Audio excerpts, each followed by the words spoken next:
and emerging industries. I want to encourage you to not only embrace them for your own personal wealth creation, but if that's not your interest at this time, still listen and learn, as you might wish to share them with friends and colleagues who are. Lastly, and of course very importantly, I'm confident that the young counterpart leaders between Jamaica and the diaspora are going to work collaboratively on the sustainable efforts to expand our engagement with second, third, and fourth generations. We've been speaking about that for a while. We want to hear from the young people about strategies that they think will work, as well as their views on successful projects in mentoring and entrepreneurial activities. I know we all look forward to hearing the results of them. Once again, I want to express also our profound gratitude to our legacy partners, major sponsors, endorsers, in addition to our colleague and partner ministries, departments, and agencies. We look forward to continuing this collaborative partnership to build our nation. We all know that united, together, we can. Ladies and gentlemen, enjoy a productive day's work. I hand you over now to the panel. I'd like to introduce our chairman for this panel, Dr. Carl welcome Bruce. to the Jamaica Information Service live stream of day one of the plenary sessions of the Jamaica 55 Diaspora Conference. Today we'll feature discussions between the government, the private sector, and members of the diaspora on issues relating to human capital. I'm Lorraine Mendez. And I'm Theodore Henry. Just to remind you, if you're on Twitter, don't forget to share. The hashtag is hashtag Jamaica55 and hashtag Diaspora Conference. Share it all over the place so that we can get a lot of people watching and taking part in these sessions. Our moderator is Dr. Carl Bruce, and he is the Chief Medical Officer of the University Hospital of the West Indies. We'll rejoin the main stage now. Keep watching. Following what has been happening worldwide over the last few days, you'd have seen us winning gold medals from Kenya to Peru with Christopher Taylor yesterday, to Theodore Whitmore and the win over Mexico last night. And so we're very excited about that. And for those who have been here before, you'd have seen the great win at Savannah Park by the West Indies. A little bit rare these days, Chairman, but we'll take it. But thanks for coming. Just a few ground rules for this plenary sessions before I introduce the speakers. We've asked all speakers to be on time, and then we'll take some questions. We'd like questions from all sections, all continents, including the US, Canada, and the UK, and we'd like to make sure that you're asking questions today. We have a very tight schedule. So it's my honor to introduce I would say my classmate for many, many years, the Honorable Dr. Christopher Tufton. Dr. Tufton was appointed the Minister of Health in Jamaica in March 2016. He's a Member of Parliament for West Central St. Catherine. And prior to this, he was a Minister of Industry, Investment and Commerce, as well as a Minister of Agriculture and Fisheries in November 2008 to 2011. Dr. Tufton also served as a co-director or co-executive director of the Caribbean Policy Research Institute at the University of the West Indies, a think tank, and he's a graduate from the University of the West Indies and Georgia State University, where he received degrees in management studies and marketing respectively.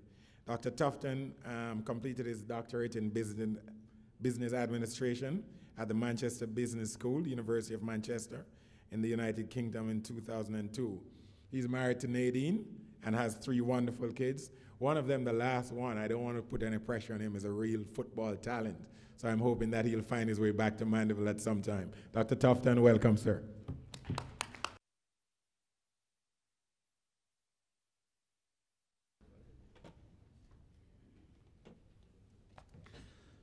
Thank you very much, Dr. Bruce. He had to say all those lovely things about me because I was his head boy in high school and helped to fashion his successful career, right, Carl? But a real talented Jamaican and one we're very proud of. Colleague Minister Kamina Johnson-Smith, other distinguished members at the head table on the platform, distinguished ladies and gentlemen in the audience, spanning, I'm sure, probably all the continents of the world, because there's a Jamaican everywhere in the world, I think.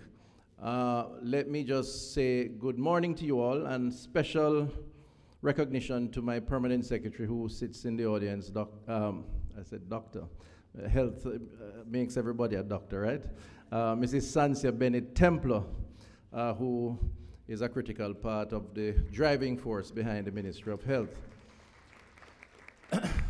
So I've been asked to do an overview on healthcare and touch on a few issues, particularly human resource issues, with the intention of giving you whetting your appetite, giving you a general overview, understanding for the discussion that will follow. I think I'm supposed to control this slide, but I can't see. The back one is down, so I might have to go by what is in front of me. So forgive me if I have to stop a bit in the presentation. So healthcare is absolutely critical. Okay. Where do I point this?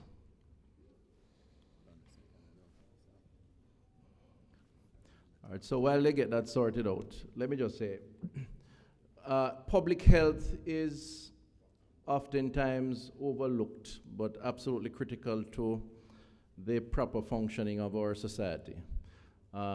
There are a number of reports throughout the literature in institutions at the university and otherwise in the ministry which links good health to economic development, to productivity. Most recently when CHIKV hit Jamaica, almost half the population, it is said, was affected by that particular ailment, that vector-borne disease. And the impact on productivity was significant because persons literally had to stop from work for a number of days. So it's critical, and the government is committed to advancing good public health, starting with the vision of where we want to be. The key for us is prevention. Prevention is always better and cheaper than cure. And so health promotion is absolutely critical for us, and we do spend some time and resources telling Jamaicans far and wide to manage their diet and to engage in physical activity. In fact, we have a program called Jamaica Moves, which if you follow social media, you will see elements of that program, encouraging Jamaicans to take a 30-minute workout each day and to balance their diet. And there's a reason for that and a reason for placing heavy emphasis on that, which I'll go on to. So apart from that, regular screening, knowing your health status is absolutely key. And then, of course, the primary and secondary health infrastructure to ensure that we have the clinics to support the community health care and the hospitals that supports the secondary and tertiary care, that's the curative side of public health. Health financing also very important because we are underfunded. The WHO indicates that for public health to be optimally addressed, we should be guided by at least 6% of GDP. To support that, in the public sector, it's 3.3%. When you add private, it's about just over 5%. Again, the screen is blank, so let me move on. And then there's the personnel, the doctors and the nurses to support public health. The health profile of our population represents a cause for concern for us. NCDs are non-communicable diseases, lifestyle diseases, is dominant and is expanding. In other words, the arthritis, the diabetes, the cardiovascular disease, diseases that are all linked to our consumption habits and physical inactivity. And the critical issues are how much salts, fats, sugars, alcohol, and tobacco. And the combination of that, the fact is we overindulge in terms of concentration of those issues. They're all, except for tobacco and smoking, they all can be beneficial depending on how the moderation or the portion sizes. But based on our current profile, 7 out of every 10 deaths in Jamaica, we have between 18 and 20,000 deaths, are caused from lifestyle-related ailments, hence the need for health promotion. It's expanding. Obesity, overweight, the rates are alarming, and therefore create some challenges for us. Because of that lifestyle disease profile, we have had to resort a lot to not just the health promotion side to cauterize and manage that, but the curative side, once persons are diagnosed, in order to support the curative measures to control things like the diabetes and the cardiovascular disease and so on. But frankly speaking, our health infrastructure is aging and does pose a challenge to manage the curative side of the challenge that we face.